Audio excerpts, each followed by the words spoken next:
Bonjour à tous et bienvenue sur btp.tv. Alors, on cherche tous aujourd'hui à réduire notre consommation d'énergie, la préservation de l'environnement étant notamment au cœur des préoccupations de la population mondiale. Le secteur du BTP est au centre de ces préoccupations puisqu'on sait que c'est le secteur où la consommation d'énergie est la plus forte. Effectivement, le secteur du BTP produit environ 43% des consommations énergétiques françaises et il produit chaque année environ 120 millions de tonnes de dioxyde de carbone, de gaz à effet de serre, soit près du quart des émissions nationales.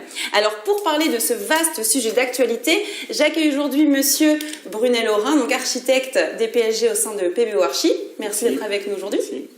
Et monsieur Maxime Landois, vous êtes chargé d'affaires chez SG2I. Merci, oui, tout à fait. Alors, merci d'être avec nous aujourd'hui. On va commencer ce sujet par vous présenter votre poste, votre activité. Merci beaucoup de nous avoir invités. Je suis gérant de PBO Architecture, qui est un cabinet d'architecture qui a fêté ses 15 ans en début 2015. Et nous sommes spécialisés en développement durable par une démarche assez forte en management environnemental, puisqu'on fait partie des quelques cabinets d'architecture français à être certifiés ISO 14001. Et nous sommes aussi certifiés à l'OPQIBI, qui est un organisme de certification d'ingénierie depuis 2006 sur plusieurs certifications. Ok, très bien. Merci pour l'invitation. Je travaille chez SG2I Électricité, une société, une PME d'électriciens basée dans le 92 à Vaucresson, depuis une petite quinzaine d'années également. On est très sensible au sujet d'économie d'énergie dans le bâtiment, notamment lié à la dépense énergétique liée à l'électricité. On est spécialiste domotique avec le label My Home Team, une marque de la domotique Legrand. Et nous travaillons avec beaucoup d'architectes dans la région parisienne. Ok, très bien. Ça tombe bien, vous êtes ensemble sur ce plateau. On va pouvoir donc parler de la consommation d'énergie. Alors, pour commencer, on va parler généralement de ce problème. La baisse de la consommation d'énergie, c'est un enjeu majeur dans le secteur du BTP. J'imagine que vous êtes d'accord. Si oui, pourquoi? Pourquoi est-ce un enjeu majeur dans ce secteur? Alors, c'est un enjeu majeur lié à la RT 2012 déjà, à l'obligation déjà de réduire les dépenses énergétiques. C'est un enjeu majeur pour l'économie, pour l'écologie. Et c'est un enjeu majeur également, c'est un levier commercial maintenant pour nous. Ça nous permet également de faire des chantiers à plus-value, à valeur ajoutée plus importante. D'accord, très bien. Et vous, votre point de vue Oui, alors effectivement, il ne faut pas oublier ce cadre réglementaire, mais qui n'est qu'une base. Il faut toujours essayer d'aller au-delà du cadre réglementaire, parce que le cadre réglementaire, en résumé, est insuffisant aujourd'hui. Il faut aller bien au-delà, il faut se projeter sur les 20-30 ans à venir, même si ça reste un enjeu majeur de suivre ce cadre réglementaire.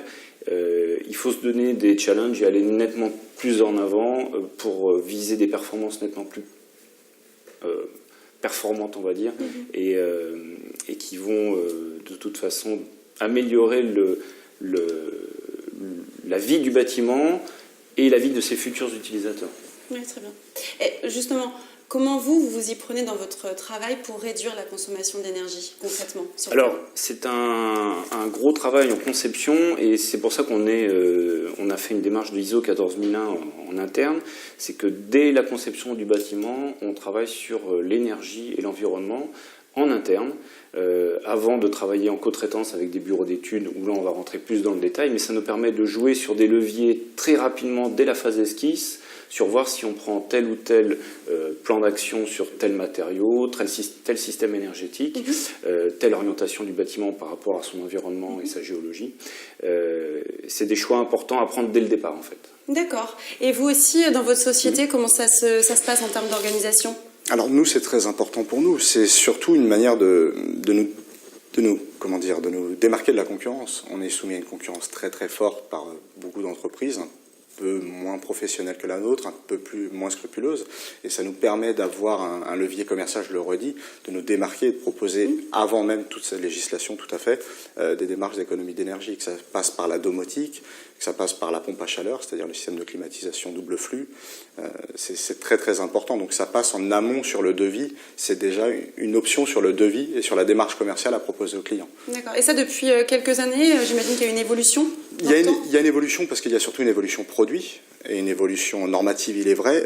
Mais ça fait déjà quelques années nous qu'on propose de la domotique et toutes les solutions pour économiser l'énergie. Oui. Ok, vous êtes vraiment spécialisé là-dedans, dans la domotique? C'est vraiment notre spécialisation, oui, okay. Tout à fait. Ok, très bien. Est-ce que vous avez peut-être un produit dont vous voulez nous parler spécifiquement sur la domotique, sur un autre sujet, un produit lié à cette réduction de consommation d'énergie? Un produit, une gamme même. Hein. Il y a vraiment plusieurs produits, j'en ai pas là en tête précisément, mais il y a vraiment toute une gamme très très simple à mettre en œuvre, qui était beaucoup plus compliquée il y a quelques années, notamment dans l'éclairage, dans certains bâtiments publics notamment, ou même des bureaux, des bâtiments tertiaires, des bâtiments de bureaux. La détection d'éclairage. Une pièce inoccupée pendant 2, 3, 4 heures et totalement éclairée, totalement chauffée.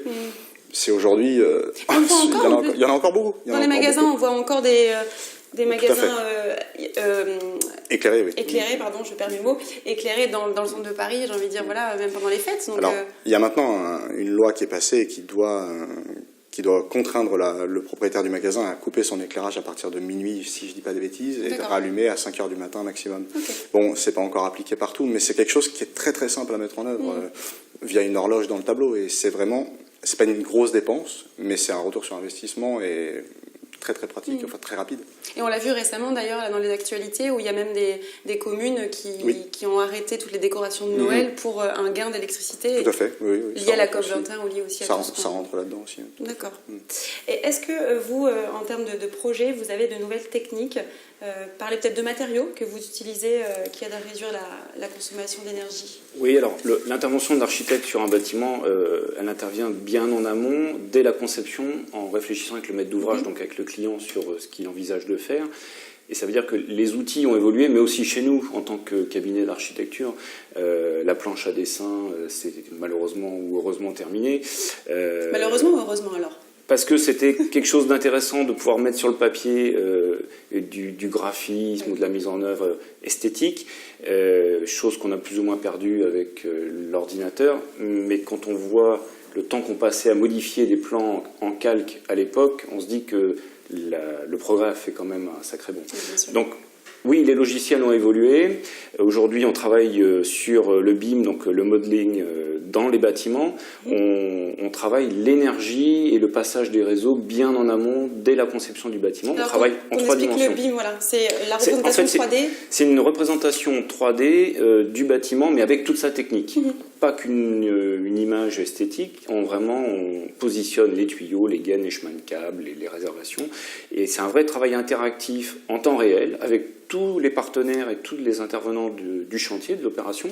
Ça peut être également le maître d'ouvrage, mais aussi les entreprises, les bureaux d'études ou les prestataires et les futurs utilisateurs. Ce qui fait qu'avant même d'être dans le chantier, on sait où vont passer les tuyaux et s'il ne faut pas se déplacer de 20-30 cm ou s'il va y avoir une problématique de maintenance a posteriori. Donc ça, c'est les premiers paramètres, effectivement, des nouveaux outils en interne et des matériaux à mettre en œuvre a posteriori, donc sur le chantier, sur lequel on réfléchit dès la conception par rapport à des modes de fixation, de mise en œuvre, de temps de séchage, de maintenance a posteriori une fois que l'utilisation est terminée. C'est vraiment un travail plus que à 3 dimensions, on est presque dans la 4e dimension puisqu'on réfléchit sur une échelle de temps. On n'est plus dans du modeling, on va réfléchir sur le bâtiment, sur toute sa durée de vie et bien au-delà de la garantie décennale. Puisqu'un bâtiment, aujourd'hui, on parle de développement durable. Le vrai développement durable, c'est le bâtiment qui va pouvoir changer de fonction dans 15, 20 ou 30 ans. Du logement va pouvoir passer en bureau, ou du logement en crèche, ou vice-versa. Et tout est modulable, la rénovation rentre... Ça, c'est du vrai développement durable. D'accord. De faire perdurer un bâtiment dans le temps en lui donnant une nouvelle fonction. D'accord, très bien. Alors, on va parler des projets et des coûts. Vous parlez des chantiers. Est-ce que ça coûte plus cher de construire un chantier avec une réduction d'énergie? Alors, je vous dirais que oui et non. Si la démarche environnementale est prise bien en amont dès le programme du maître d'ouvrage, il ne faut pas oublier que le maître d'ouvrage, donc le client, doit réaliser un programme. Il doit mettre sur du papier ou sur un logiciel, ou sur un fichier, mais il doit matérialiser sa vraie demande. On doit savoir exactement ce qu'il a en tête et qu'est-ce qu'il veut faire de son bâtiment. Si on intervient dès le début, à partir du programme, ou dès les phases conception avec le maître d'ouvrage, ça ne coûtera pas plus cher, puisque les matériaux, ils existent aujourd'hui sur le marché, ils sont là, et les chaînes de production des fabricants ont fait d'énormes efforts, et on a des produits qui sont pratiquement au même prix que les autres. Par contre, si on s'y prend à la dernière minute, au moment de l'appel d'offres ou en cours de chantier, là, effectivement, c'est un surcoût énorme. Ça peut dépasser les 20, 30, 40, 50%. D'accord. Donc, un bon projet, il est pensé bien en amont. Mais du coup, même si vous me dites que c'est pensé bien en amont, j'imagine que les loyers des bureaux ou des logements dans un bâtiment écoquartier, éco-construit, est forcément plus cher. Alors, le marché nous démontre effectivement ce cas précis. C'est qu'on voit que les bâtiments HQE, certifiés LEED, BREEAM, DGNB ou autres, ou dans le tertiaire ou dans du logement collectif, on a une certaine plus-value qui est de 10, 15%, 20% suivant si on se retrouve dans un écoquartier. Et ça vaut le coup, ça, pour les personnes qui occupent ces bâtiments ? Ça vaut le coup surtout aux promoteurs, je pense. Et en confort. Voilà, en confort à l'usage aussi du bâtiment. Oui, bien sûr. Oui. Ouais, malheureusement, le système économique fait qu'effectivement, c'est un peu toujours les mêmes qui récupèrent au passage, et c'est toujours les mêmes qui payent. Je pense qu'une vraie démarche de développement durable serait aussi que les promoteurs réfléchissent un peu différemment, et qu'on parle un peu plus d'économie circulaire plutôt que d'économie linéaire, y compris dans la promotion immobilière. D'accord, très bien. On disait tout à l'heure que ça ne coûte pas plus cher, et c'est vrai. Enfin, il y a quand même un surcoût au devis, fatalement, ou à la construction, de par des matériaux, des produits, notamment dans mon domaine de l'électricité, plus coûteux. Oui. Mais par contre, c'est une des premières fois c'est au moins l'occasion dans le bâtiment, dans le BTP, de pouvoir parler de produits rentables, sur lesquels on aura un retour sur investissement dans l'économie d'énergie. Donc il y a un surcoût à l'achat, à la dépense. Mais après, on le sent avec les économies de chauffage, exact, de chauffage, de climatisation, d'éclairage, etc. Et puis, dans un domaine que je connais moins, mais l'isolation, etc., les matériaux. L'isolation, ça rentre en jeu avec le chauffage. Donc on a un coût, mais on peut parler de retour sur investissement, chose qu'on ne pouvait pas forcément faire avant sur les produits classiques. Ok, très bien. Alors, Monsieur Brunel, on va parler de vos projets. Le plus beau, le plus grand projet que vous avez bâti avec une démarche d'éco-construction. Alors, depuis 15 ans, on a réalisé énormément de projets avec une vocation environnementale forte, puisque c'est inné chez nous, dans notre structure, de rentrer dans cette démarche, avant même d'être certifié ISO 14001. Mais la plus belle réalisation est celle qui nous a mis un petit coup de pied aux fesses, comme on dit, puisque ça nous a donné un sacré challenge. Ouais. C'est la médiathèque de Verneuil-sur-Seine, dans les Yvelines, où, dans le cadre d'un bâtiment du XVIe siècle, une ancienne grange à dîmes dans le secteur des bâtiments historiques, près de l'église. On a réussi à faire une médiathèque tout à fait contemporaine, actuelle, avec une certification environnementale internationale. C'est-à-dire en France, vous savez qu'on a le HQE, en Angleterre le BREEAM, en Allemagne le DGNB. Et là, on a réfléchi à l'époque, avec le maître d'ouvrage, pour aller vers une démarche qui nous semblait forte sur ce type de bâtiment, une médiathèque certifiée LEED, c'est Leadership in Energy and Environmental Design, c'est une certification nord-américaine dont le HQE a récupéré certains éléments et le LEED a récupéré certains éléments du HQE. Donc, au bout du compte, on a une démarche environnementale forte qui s'internationalise, donc ça c'est pas mal. Et par ce projet, fort dans d'autres pays d'ailleurs ? Cette démarche environnementale est plus avancée dans les pays du Nord ou dans d'autres pays Le LEED est vraiment nord-américaine et Asie du Sud-Est, le BREEAM en Europe, DGNB en Allemagne. Le HQE est typiquement franco-français, mais il commence à s'externaliser avec le HQE international. Mais l'avantage de faire une certification sur un projet, c'est que ça vous donne un fil d'Ariane, un fil conducteur à votre opération, et ça vous rattache toujours à quelque chose de rigoureux et strict. Voilà. D'accord. On peut parler de tout ce qu'on veut, d'énergie, de kilowattheure et tout ça. Si à un moment vous n'avez pas des paramètres et des barèmes à respecter avec des pourcentages et autres, vous pouvez aller et faire tout et n'importe quoi et ça ressemble à rien derrière. Oui, s'il n'y a pas de cadre, voilà. Ça ne marche pas. Le cadre est important. Et dans la médiathèque de Verneuil, on s'est rendu compte qu'effectivement le cadre était encore plus important parce qu'il fallait se mettre au niveau nord-américain avec des unités métriques différentes, une réflexion différente, des réglementations différentes qu'il faut adapter aussi en France. En France, bien sûr. D'ailleurs, ça a été une sacrée problématique. On a travaillé avec l'US Green Building Council pour justement faire des interfaces là-dessus.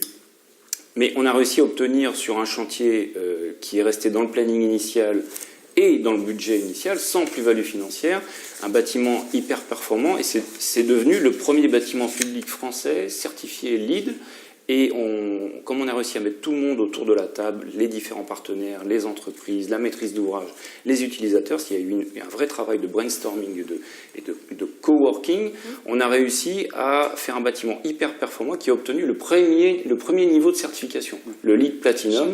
Il y a 4 niveaux de certification. Quelle année vous avez fait ça? Donc ça a été inauguré en 2013. 2013.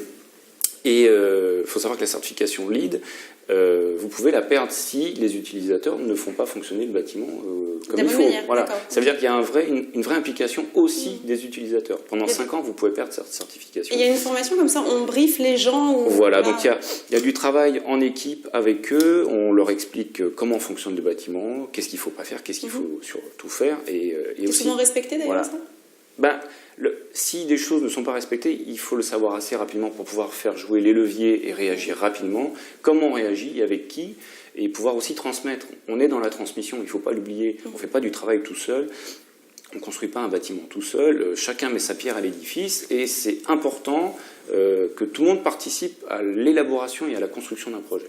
Voilà. Je suis bien d'accord avec vous. C'est un beau projet en tout cas. Merci. Et est-ce que sur ce projet-là, justement, vous aviez des experts dans le domaine des dépenses énergétiques? Alors tout à fait. La maîtrise d'ouvrage avait pris un assistant en maîtrise d'ouvrage spécialisé en développement durable. C'était OG International, qui avait déjà fait plusieurs projets LEED, dont la tour Carpe Diem à la Défense, qui est aussi HQE.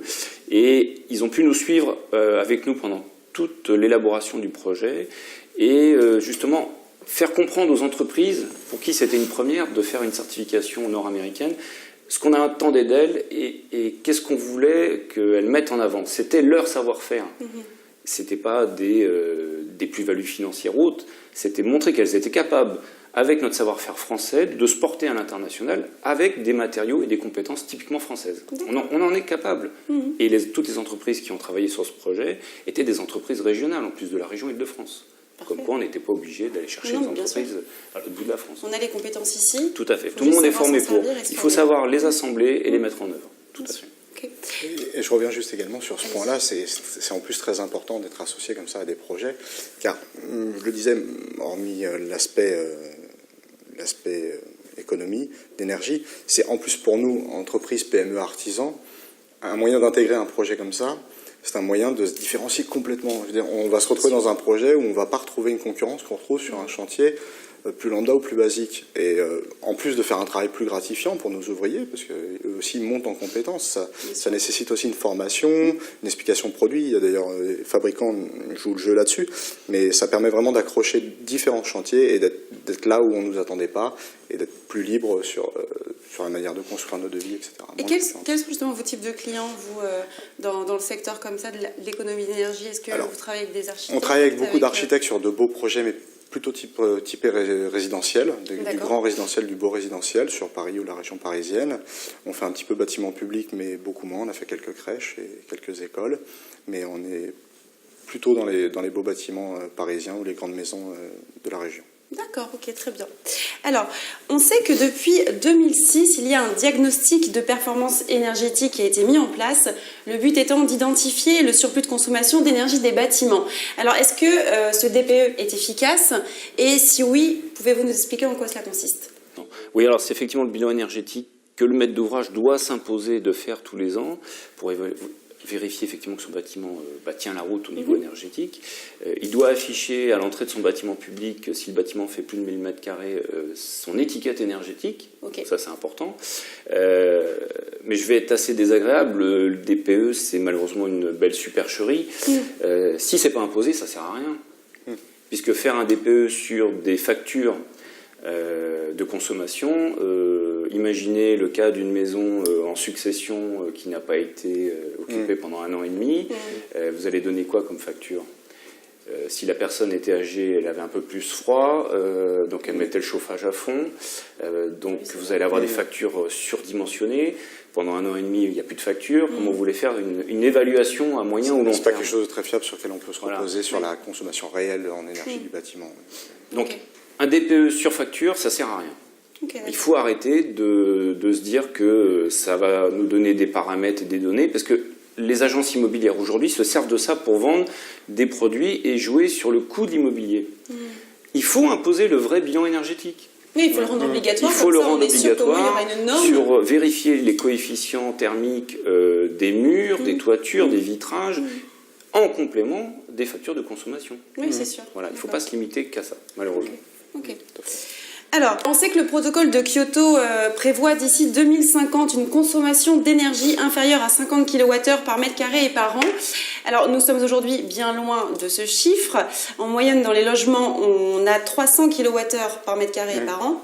Dans les logements et dans les bâtiments publics. Alors, est-ce que le protocole de Kyoto à 50 kWh, il est pour les logements privés ou pour les logements publics ?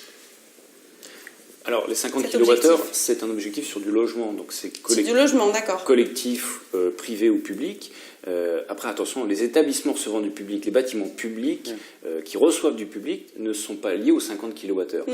Et il y a beaucoup de maîtres d'ouvrage publics qui, lors de cette mise en place de la réglementation thermique, ont fait des copier-coller du 50 kWh par mètre carré par an pour tous les bâtiments. C'est ce qu'on voit beaucoup. Et oui, et c'est une nouvelle aberration du système, c'est que c'est absolument impossible aujourd'hui, et avec des budgets hyper serrés, d'obtenir ces 50 kWh par mètre carré par an pour un établissement recevant du public qui nécessite un renouvellement d'air important, des éclairages importants, des systèmes énergétiques différents et assez puissants qui résistent à du public en été comme en hiver.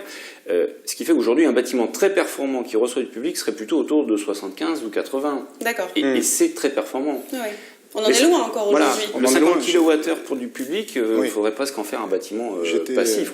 J'étais récemment chez un grand fabricant de matériel électrique en France qui a sorti de terre un bâtiment neuf, complètement neuf, donc avec des nouveaux matériaux, des nouveaux systèmes de ventilation, enfin vraiment tout pour répondre au maximum à la RT 2012, pour en tout cas s'y coller aux 50 kWh. Et je vous parle de ça il y a un an. Et on visitait le site et ils y sont pas encore. Ils ont péniblement du mal à arriver à 70 kWh. Alors l'objectif en 2050, on a encore un peu le temps aussi, mais bon. Oui, bien sûr, et on avance là-dessus, mais on part de tellement loin et on a fixé l'objectif tellement bas tout de suite que, surtout en France, enfin je veux dire, bon, même si on parle des bâtiments tertiaires et des bâtiments publics, on est quand même dans un pays, par exemple, où le chauffage, le principal mode de chauffage en France, c'est l'électricité. Et forcément, ça c'est de la consommation en plus, l'éclairage, etc. Bon, donc on part d'assez loin là-dessus. Après, effectivement, on va peut-être vers la maison passive. Qu'est-ce que vous en pensez ? Est-ce que d'ici 2050, 2025, on n'irait pas vers des logements passifs ? Déjà, la RT 2020, qui devrait être applicable, on espère, en 2020, puisqu'il y a toujours un décalage d'année entre le texte réel et l'application, nous dit 0 kWh pour le logement, pour du bâtiment ensuite BPOS. Moi, j'espère honnêtement qu'on va y arriver. Mais ça veut dire que derrière, il faut que le service public et l'État fassent le nécessaire pour mettre en œuvre des moyens d'action, d'y aller très vite. La COP21, on est en plein dedans, et c'est alarmant quand même, il ne faut pas l'oublier. Il y a énormément de paramètres qui font qu'on va arriver sur des problématiques qu'on n'a jamais pu rencontrer auparavant. L'histoire des réfugiés climatiques, c'est une nouveauté. Des mouvements climatiques, des cyclones, des typhons qui se déplacent, qui vont bien au-delà que leur champ d'action habituel, qui traversent des océans. On a des événements, des phénomènes cévenols pratiquement tous les 15 jours depuis un an et demi, alors que c'était quelque chose qui venait à peu près tous les 5 ou 10 ans. On voit qu'il y a une répercussion de systèmes climatiques qui font qu'on va construire différemment, parce qu'on va être obligé de s'adapter. On ne peut pas faire autrement. L'humain est bien fait, mais il doit s'adapter. Et réfléchir et construire comme on le faisait il y a 20 ou 30 ans, c'est totalement obsolète. Il faut arrêter de se dire qu'on va construire comme on faisait avant. Il faut effectivement se dire, il faut qu'on change, mais il faut qu'on change rapidement. Malheureusement, la problématique avec les textes de loi et l'application des textes de loi, c'est qu'on est sur une échelle de temps qui n'est pas la même. Et qu'on risque peut-être d'être un peu en retard et de jamais rattraper la locomotive. Donc il faut peut-être qu'on se donne des moyens d'action très rapides, par peut-être supprimer carrément la TVA pour les rénovations énergétiques de bâtiments anciens avec des niveaux très performants. En plus, on le voit complètement dès que le gouvernement a mis en place de la défiscalisation, enfin du crédit d'impôt sur les postes dans les travaux qui permettaient de faire des économies d'énergie. On le voit tout à fait dans les ventes des produits liés on voit un boom. Et dès le retrait de ce crédit d'impôt, on voit bien une chute tout de suite. Donc quand même, le premier levier, c'est oui, en effet, donner du pouvoir d'achat, donner la possibilité financière aux gens de le faire.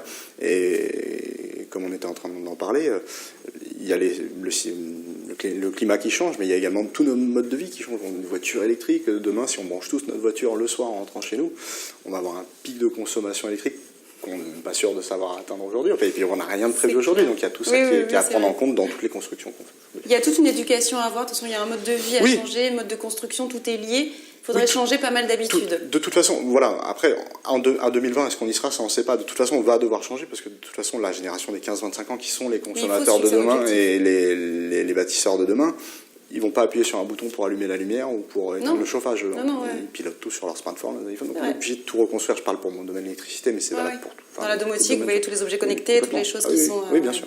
Ok.